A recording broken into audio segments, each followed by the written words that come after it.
Ayan, nakuha na si Inday Roning ng libreng bisikleta. Libreng bisikleta mga kaibigan. Ayan. Nadaanan natin. Tika lang Goy ha, just stay there. Okay, may libre. Oh, we can adjust this one.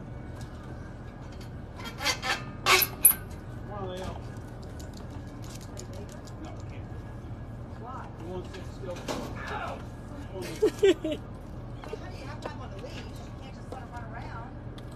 Ayan, i-bike-bike ni Inday Roning. Ito dito, libre oh.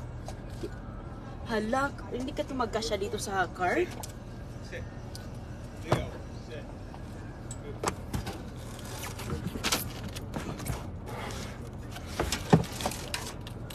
Ayan.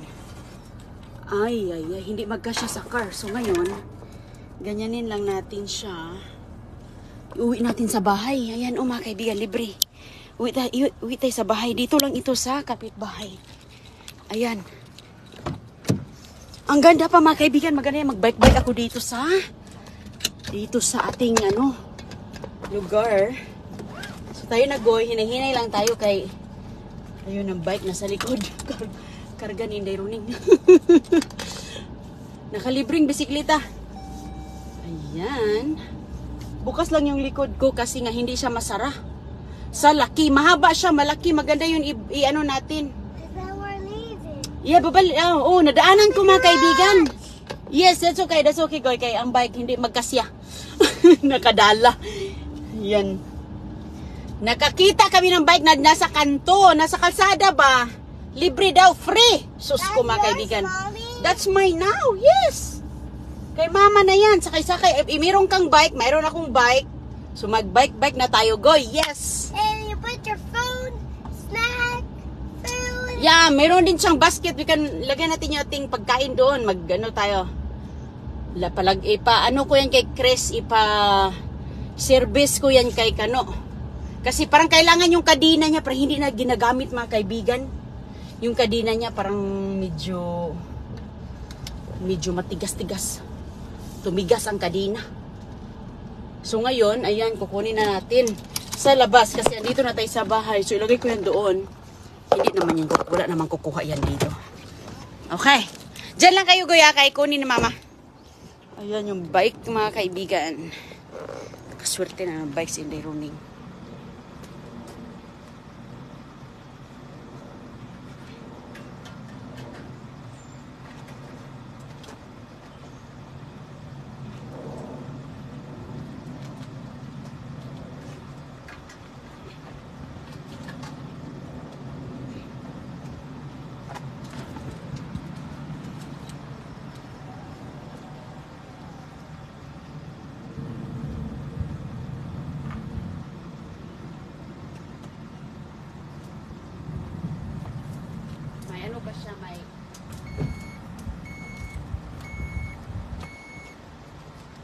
Mayroon siyang basket, oh.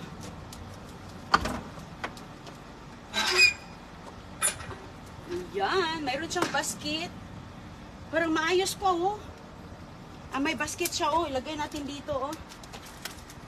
Sige nga, subukan nga natin. Subukan natin, mga kaibigan. Ikot ako doon, ha. Ikot ako doon. Tingnan natin kung gagana ba tong bicycle na to. Ikot ako. Ikot.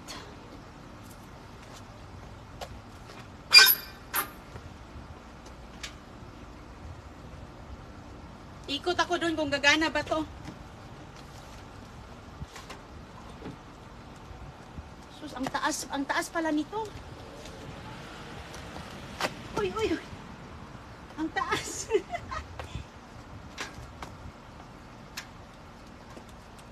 Ang taas.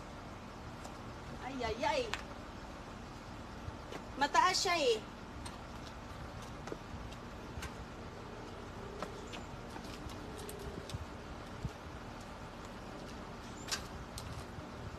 Mataas na Amerikano ang may-ari. Hindi ko maabot.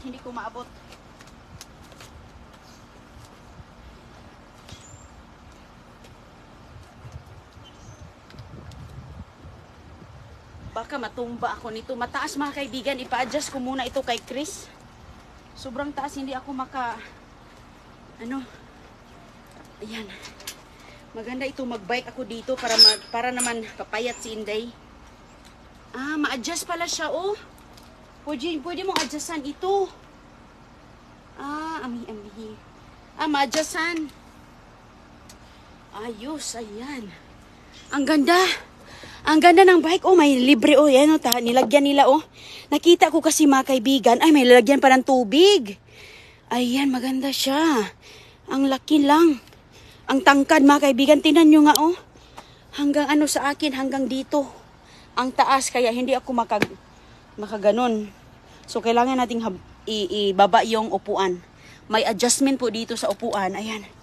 Sus ko, ganun po dito, mga kaibigan. Yung iba, tinatapon. Yung iba, nilalagyan na nila ng free. Pag nilagyan nila ng free, meaning, magagamit po pa. Mayroon pang buhay. Maganda dito, oh, pwede si agoy-agoy dito sa sakay. Yay! Sasakay siya dito, mga kaibigan, oh.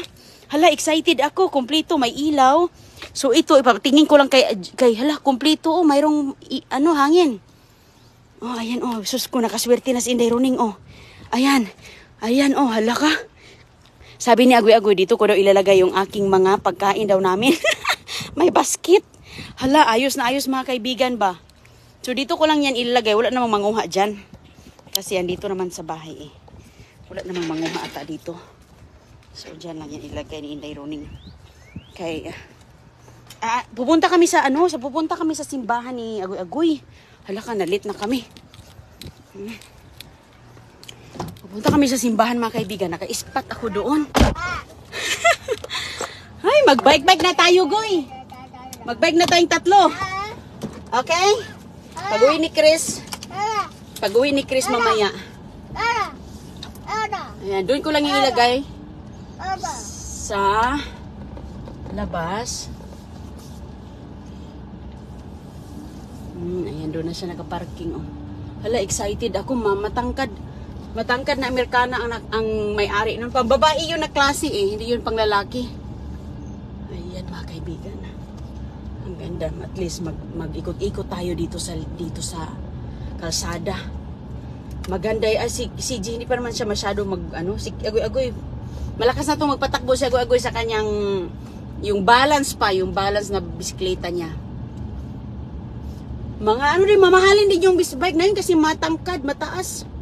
Ay, wala naman talagang mura na bike. So, sus ko, mga kaibigan, ayan. Papunta ako sa simbahan kasi may practice si Agoy-Agoy na magkanta-kanta.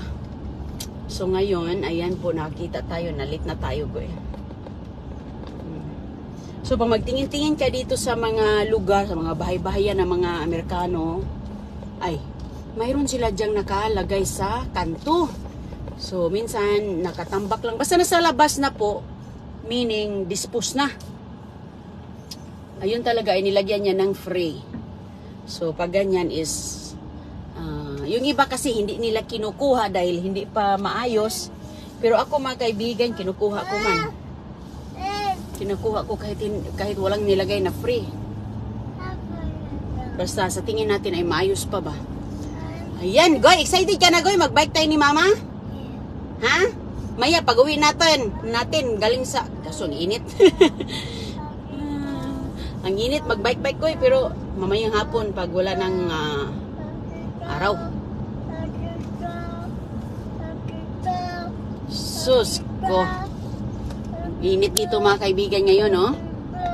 Kumusta po sa inyong lahat? So, sino bang mag-akala? Sino bang mag-aakala na may mga biyaya dyan sa gilid-gilid, no? Laki-lakihan ng mata natin. Sino lang talagang mauna? Sino lang talagang mauna, mga kaibigan? At saka magka-interes. Ang dami namang mga, siguro yung iba, hindi naman yan gumagamit sila ng mga second hand. Gusto nila mga brand new. Pero ako, kahit may mga makikitang may kunting kalawang, ay okay pa yan, oy. Kahit kunting kiskis lang. Kunting kuskusin lang ba? Kunting linis lang. Lagyan lang ng, yung kadena niya, masyadong kailangan ng lubricant. Kailangan ng lube para lumambot. Kasi parang tumimatigas siya, eh. Kasi dahil sa kalawang at hindi na ginamit. Okay, so ngayon, pupunta na kami. Mayroon pa kaming time. Goy, tingin-tingin ka. Goy, baka may mga jackpot dyan sa gilid. Minsan siya gaga, magkita siya, sabi niya jackpot. Baka may swerte dyan sa gilid, Goy.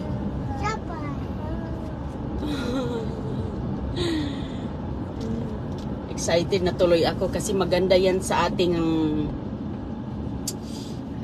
ating respiratory ang bisikleta. Kaso lang, magbisbike ng maaga o kaya hapon kaya mainit. Si Don Julio, ay, hindi pa naman si Don Julio. Ang Don Julio, mga kaibigan, nakasapatos na siya, kaya rarampa na yan siya doon ba? Magtakbo-takbo na naman to. Ang mangyari nito, magtakbo-takbo na naman to si CJ at magpunta na naman ito sa stage. Gagaya na naman ito doon sa mga bata. Na magtakbo-takbo siya. Gumagaya, ginagaya niyo yung mga bata eh. Nung nagkara, wala kasi si Chris eh. Pag ganito si Chris, iwan ko. Wala si Chris, nasa trabaho. Nasa trabaho, pag uwi ni Chris, magtrabaho din sa bicycle. Maganda yun kasi si Agoy-Agoy, mayroon siyang uupuan sa likuran. Mayroong uupuan sa likuran, ano? So, dun siya magupo. Kailangan kang makashort dun, kisyana at saka pants kasi hindi ka pwede mag-dress. Kakainin ng gulong yung dress mo.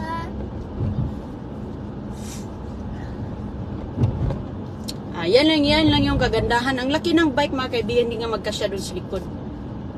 Maano siya, mahaba pala, mahaba at saka malaki. Mahaba. Ang ganda yun, ikot-ikot tayo doon. What is that? Ano, mga scrap be. Ayan mga kaibigan, ang dami niya mga scrap metal o sa truck niya, oh. Ayan, ang dami po niyang so yan ang kailangan kong dadalhin o truck. Yan ang kailangan ko dadalhin kung masura ako para talagang kahit ano ang maitambak natin. Yan o, marami po siya mga scrap metal. Mostly dyan is aluminum. Nakikita ko aluminum o. Yung aluminum kasi dito mabenta. Mabenta yung aluminum o. Yan. So, may mga marami din ditong kumukuha ng mga scrap metal dahil nire-recycle, tinutunaw ulit. Ayan o. Saan kaya galing ito? Minsan kasi galing yan sa mga bahay dito na sinisira. Sinisira yung bahay. So, maraming mga metal yan. So, yun po. May time pa kami ni Christiana. Hindi pa tayo na let go eh.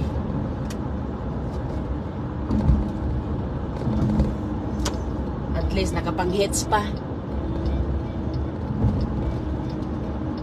Nakapang-hits pa si Inday Runing. Antok ka, Goy? Inantok ba? Ganda ng panahon dito sa lugar namin. Maaraw, kailangan natin ng ulan. Kailangan natin ng ulan na ba? Kay sus ko. Kahit pa paano naman, mga damo, mga puno. Kumusta na dyan sa atin? Umulan na ba sa yung lugar? Sana'y umulan na no? Kay grabe talaga ang El Nino. Sus ko. Kailangan natin ng ulan talaga. Kasi sa ibang lugar mga kaibigan, kahit yung electric fan, no? Ingat din guys mga electric fan nyo ha, kasi may nakita kong electric fan ba. Sa sobrang init din sa electric fan, mainit ang panahon, mainit, laging umandar ang electric fan, yung mga kaibigan, nagkaka-electric something siya, lumiliyab. So, ingatan nyo din yung mga electric fan ninyo, huwag din masyadong na-overuse. Kasi lalo na yung mga electric fan na mga matagal na, at saka dahil napapagod din yan sila sa laging ikot 24 hours na overheat din. So ingat din kayo ha, bantay-bantay din kasi may nakita ako nasunog talaga. Nasunog talaga siya mga kaibigan kasi nga lumiliyab na yung likuran ng electric fan. So, bantay-bantay din. Sobrang init. Tumataas ang kuryente dahil laging nag-i-aircon. Umiikot ang electric fan. Tumataas ang tubig, laging naliligo. Yung iba pumapasok na sa kanilang refrigerator. Ay, ay, ay. Ingat po kayo ha, papunta na kami sa, mag-live na ako ulit doon sa simbahan. O, mabuti naman, umulan sa Nueva Ecija. Sa kanila ni Ma'am Sheila Kilit, mabuti naman. Umukunting ulan sa Batangas, wow, very good. Izel Banal. Init talaga dyan sa Pinas, Ma'am. Hello, Ramil. Sa Bagala. Mabuti naman kahit papaano, may lugar ding umuulan. Dito sa amin, wala. Ambon-ambon lang. Ambon-ambon lang yung pinakita dito. Tapos, ambon-ambon lang. Tapos nung wala.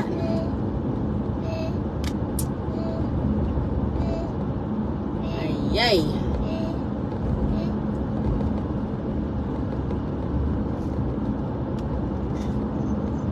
Si CJ na. Aliw lang si CJ doon. Excited na yan siya kasi nakasapatos na. Alam na niya yan eh. Pag nakasapatos na siya, talagang malalakwat siya. Ako nito, sige, sunod-sunod lang tayo nito. Sunod-sunod kay Don Julio. Ma'am Estila Maglangit. Ethel Dalang Bayan sa SIC. Oh, ang laki ng electric talaga dyan, Ma'am Ima Almadrigo. Oh, lumalaki. Kasi sabi nila, hindi ko alam kung totoo ba, pag lagi daw tino-turn on at tino-turn off ang electric fan, example, ito-turn on natin ang electric fan ng 2 oras. Pagkatapos, ito-turn off na naman. Lumalaki daw ang kuryente niyan. Pero dito kasi sa US mga kaibigan, no? Parang dito sa amin, hindi man gaano kalaki yung electric na amin. Hindi ganun kalaki na umabot ng yung iba dyan, umabot ng 10,000. Grabe, no? Isa lang na aircon umabot ng 10,000. Grabe ka mahal, sus ko. Paano na? Marami rin kasi dito yung company ng electric, yung nagpo-provide ng electric dito. Mayroon silang mga solar. May mga solar. So siguro nakakasave, kaya siguro medyo hindi masyadong mahal ang electric bill namin. Ano yan, Junior? Nag-ano kasi ako nag-drive ako. Ngayon, malapit-lapit na tayo, goy. Lapit-lapit na.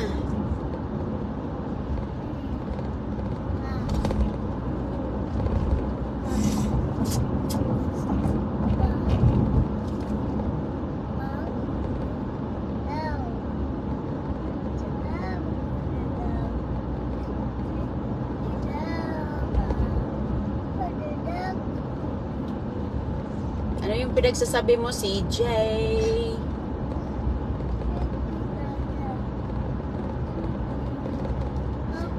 Magandang gabi po at good night sa mga matutulog na. Ayan, maraming salamat po. Kita lang tayo mamaya. At saka pahinga po kayo. Sa mga nagtatrabaho pa ngayon. Hello po. At kita lang tayo mamaya.